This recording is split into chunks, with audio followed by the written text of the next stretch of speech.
Hello and welcome to Pickleball Therapy, the podcast dedicated to your pickleball improvement. It's the podcast with you in mind. My name is Tony Roig. I am your host for this podcast. I am a master teaching professional, which is the highest level of accreditation for a pickleball coach, as well as a master or a senior pro pickleball player. Together with my partner CJ Johnson, we are dedicated to helping pickleball players all over the world unlock their pickleball potentials and play pickleball as they've never played before.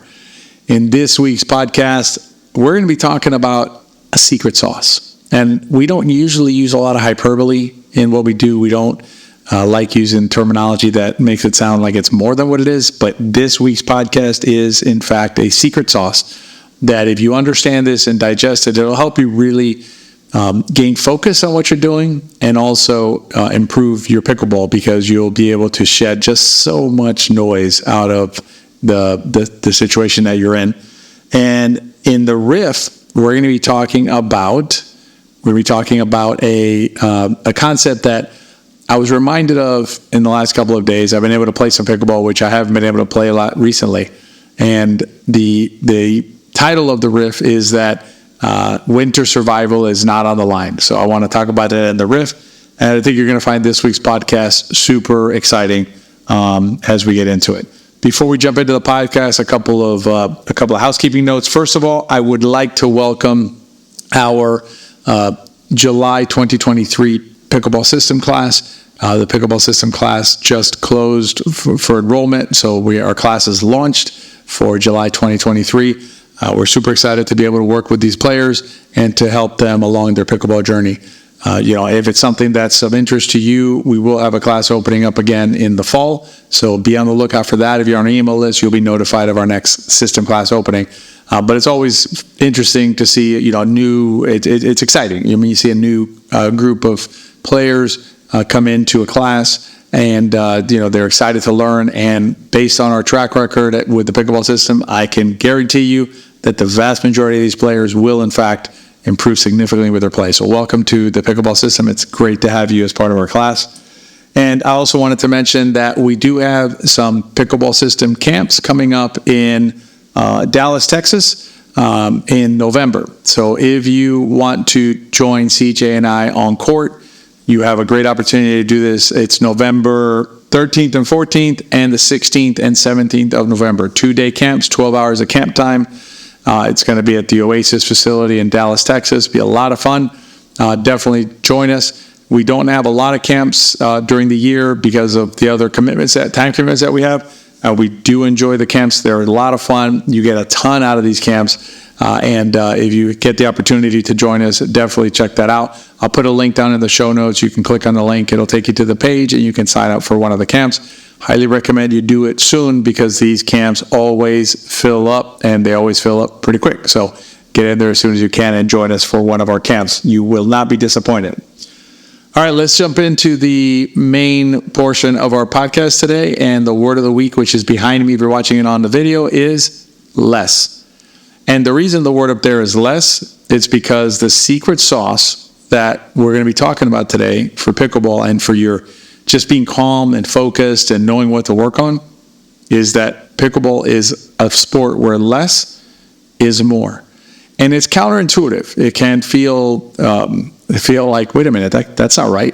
I need to learn all these things. I need to get things going on. And I'll tell you that, we've done a prior podcast on the idea of the Rolodex. And you remember the old Rolodex where you'd have cards for everybody's names and phone numbers. And some pickleball players have this approach where they basically use a Rolodex approach. They want to say, okay, if I hit the ball here and the player's over here, and then what do I do? And if this is, then what do I do? Very difficult way, in our opinion, of growing as a pickleball player. You'd have to have a photographic memory and be able to remember every situation, and then diagnose the situation in real time immediately and figure out this, pull the Rolodex card and hit that shot. We approach it from a more holistic approach, a more step back approach with framework, where you start with framework, you understand framework, then you have the objectives, then you have the strategy, then you have the shots. That's how we do everything that we teach is based on that structure of framework, objective, strategy, and shots. And if you think about that, well, that's a simplified approach, right? That's a more simple way of following the process, and it's less is more. It's part of that.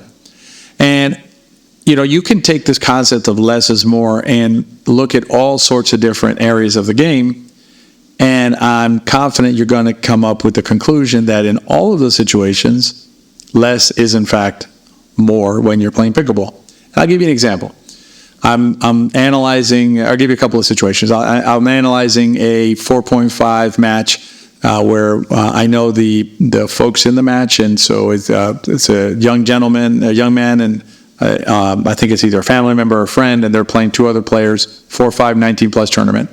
And good match. I mean, they understand the soft game, and so that's really good to see how they're managing the rally in a really constructive way, doing a really good job, with their mind of intentionally picking shots and doing things that make sense on a pickleball court.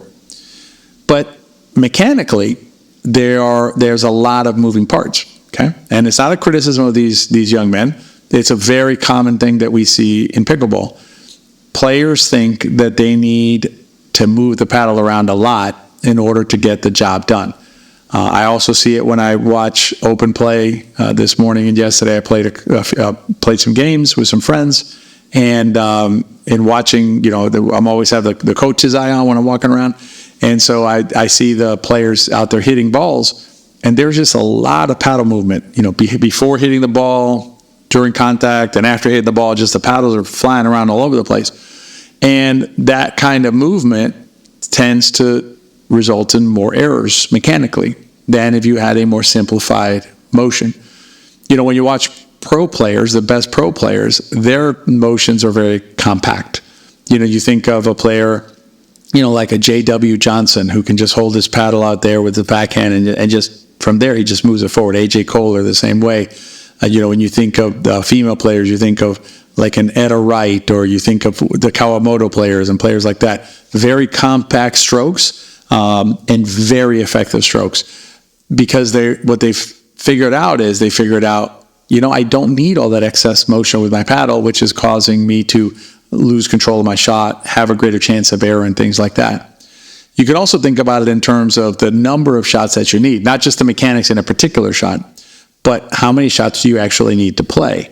And the surprising answer is it's very few shots you actually need to play an amazing pickleball game. You can really boil it down to 3 shots if you want to. It's a dink, a block volley, and a punch volley. With those 3 shots, you can build a beautiful pickleball game. If you joined us for the soft game workshop, you saw some game study that we did, and one of the players in that match is a 4.5 bronze medal match at Nationals. Amazingly good player, very focused, very disciplined in her craft. But those are the 3 shots that she uses in her entire repertoire, are built around those 3 shots. And again, she holds a bronze medal at 4.5 at Nationals, at USA Pickleball Nationals. That's a commendable journey based on 3 shots. Most players who I talk to and interact with online and comments and things like that, they'll say, I need this, I need that shot, I need this shot. And you really don't, you really don't. And when you start adding all those additional shots and variations of shots, I need to be able to hit topspin, I need to be able to hit underspin, it just adds so much complexity to the game that you end up not really doing any of them particularly well. And so your game suffers. You're better off utilizing this less is more approach and build your game around that. Now, listen, once that's, spick and span, once that's solid, then move away from it and go into and not move away from it, but add to it, or other shots, add to it, other things. That's great, keep growing. But adding additional shots before you've mastered the fundamental shots just isn't going to be a particularly good way to proceed, not in a way you're going to be happy about. And it reminds us, there's a quote that we use in our camps, the camps I mentioned earlier, actually, which is a Bruce Lee quote. And he said, I fear not the fighter who has practiced 10,000 kicks one time. I fear the fighter who has practiced one kick 10,000 times. So don't practice, 82 different shots, a little bit here, a little bit there, and not be very good at any of them. Practice the 3 shots I just mentioned, if you want to use those, and become very good at those 3 shots, and you'll be amazed at how well you can play pickleball. Another way to think about less is more is like with strategy. We want to have 72 different solutions to the problem, when really when you break down a solid pickleball rally, it's a couple of fundamentals being repeated again and again and again that usually prevails in a rally and in a match. And I want to give you one specific takeaway that you can take away with you today about applying a less is more approach. And do this the next time you play. And it's counterintuitive. But oftentimes, particularly in rec games, the best shot that you hit, the absolutely best shot that you hit that day, is the shot you do not hit at all. What I mean by that is, it's the ball that you let go, the ball that you let pass you by without making contact with it. And what can be less than not hitting the ball? You still have to make a mental decision. You still have to move out of the way. So there's things you have to do. But in terms of knowing how to roll the ball or do whatever with the ball, you just have to know how to get your body out of the way of a shot coming your way and let the ball land where it lands. Most of the time it is going to land out. You notice I don't say let out balls go, because that's not productive. Because if I tell you let out balls go, that's an obvious statement. But how do you know they're out? You don't know they're out until they land, and some will be in. So I'm okay with that. But learning how to let those balls go is one of the greatest superpowers that you can develop as a pickleball player. And again, if you think about it, it's what? Less is more, again and again and again. So think about that as you play this next week, and send us a comment. Let us know, or write us an email or something at therapy@betterpickleball.com, and let us know. Did it work for you? Did it not work for you? Whatever. Give us some feedback on it. It'd be good to know. All right, we're going to jump into there's the one tip. I put it up on the board now over here on the video side of things, so you can see that one there. One tip for you to use. And then we're going to jump into the Riff. But before we do, I wanted to mention that we are now partnered with Total Pickleball. If you don't know who they are, Total Pickleball they're fairly new to our sport. They've been around a little bit, but they're fairly new to pickleball, but they're not new to sports and customer service. They are part of a company that owns Tennis Warehouse. If you come from tennis, you're familiar. There's no way you don't know Tennis Warehouse. You've ordered from them probably. I know I did when I played tennis. And Total Pickleball brings that same level of customer service, of product availability. Everything they do is at the level of Tennis Warehouse. So I highly recommend you check them out. They actually also do a lot in the back end. They do a lot of research and things like that. So if you're going to spend your money on a company to buy something from, they're going to charge you the same prices as anybody else does, and they're going to treat you with as good customer service. I'm not going to say if not better, because I know some of the other companies out there are very good as well in terms of customer service. But Total Pickleball and their corollary Tennis Warehouse University does a lot of research, and so you're helping them bring that information to pickleball. They just did I don't want to say just did, because I don't know when they did it, but fairly recently they did some paddle analysis numbers that are available on Tennis Warehouse University. We're going to be using that information over the next few weeks to hopefully provide some additional valuable information you can use on your paddle selection. But my point is they're doing the back end work on that. So if you can support Total Pickleball, do that. And if you use a link that I'll put in the show notes, not only do you help Total Pickleball, you also help your favorite podcast continue to bring you content just like this. So check that out and get your gear at Total Pickleball. You won't be disappointed. All right, let's get into the Riff. So the Riff there's no winter starvation happening here. And this is a contextual thing. This is a thing about maintaining perspective and keeping things in context when we're playing pickleball. And I want to speak to you about me from the heart, as they say. Played the last couple of days. I played one game in particular that comes to mind that I was not happy with the way that I performed that game. And I was not happy with the way I performed that game because, I didn't play particularly well that game. But it wasn't that. It was I wasn't focused. I was checked out, as I say. I was kind of like not really moving, not really doing anything particular, just kind of swinging my paddle around. And so obviously I did not play well. I didn't perform well. But the bigger issue for me was not being engaged in that match. And so I left the courts and I was thinking about it, as I'm sure some of you may do from time to time when you finish a session. And it bothered me. Like it was kind of gnawing at me that I hadn't, we had lost that game. I hadn't played well. I just hadn't performed. And I think it's okay for me to feel a little disappointed with myself, maybe a little upset at myself for that. But at the same time, it's not okay for me to feel too upset about it. There's a balance to be had. And the balance, what helped me was thinking about this idea about the winter starvation, which is that, our brains are programmed, and we've talked about this in prior podcasts, but I wanted to apply it to this specifically in this riff, is that we are programmed as a being who wants to survive. That's the number one priority of how we're designed. We need to live and survive. And, if we are here today, it's because our four runners survived. And one of the things that's critical for survival is if there's, one acorn and I don't get it, then maybe I don't survive the winter. If I lose the contest with another, could be a human or could be an animal, another type of animal, it grabs the acorn before I can grab it, then maybe I don't make it through the winter. It's that important, right? I mean, that's pretty serious. I can't survive a season.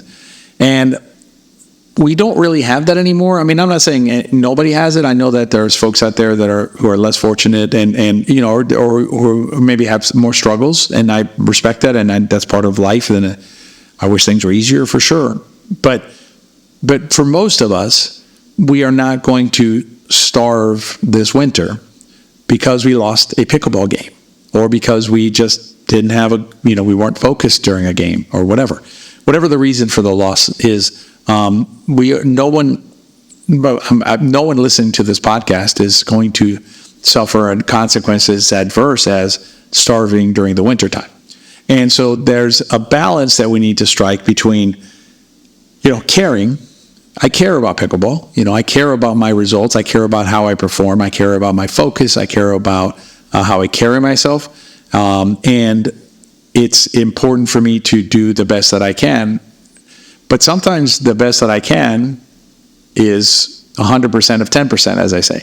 And so, keep that perspective. You can be upset about losing a match that maybe you shouldn't have lost, or losing focus, or simply not performing as you believe that you're able to perform. But the caution is, don't let it go so far that it ruins your day or ruins your week, or it makes you act in a way that perhaps you'll later regret acting, because you're not going to starve this winter as a result of that game. All right, so hope that you enjoyed this week's podcast. It gave you some perspective on the game in general, about less being more, and also on yourself when you have those adverse moments, because there will be adversity. If there wasn't adversity, you would leave the sport and go do something else. As always, please rate and review the podcast if you have a moment. It really helps us reach other players just like you who may benefit from this podcast, and share it with your friends. As always, if you enjoyed the podcast, they probably will too. Please remember to sign up for the camps if you're interested in being on court with CJ and I. It's the last opportunity this year to do that. Otherwise, you'll be into 2024 before you have an opportunity to be on court with us. And we hope to see you there. And as I mentioned, also, if you're interested in joining us for the next system class, please keep that on the radar, because it'll really help your game. Have a great week, and we'll see you next time.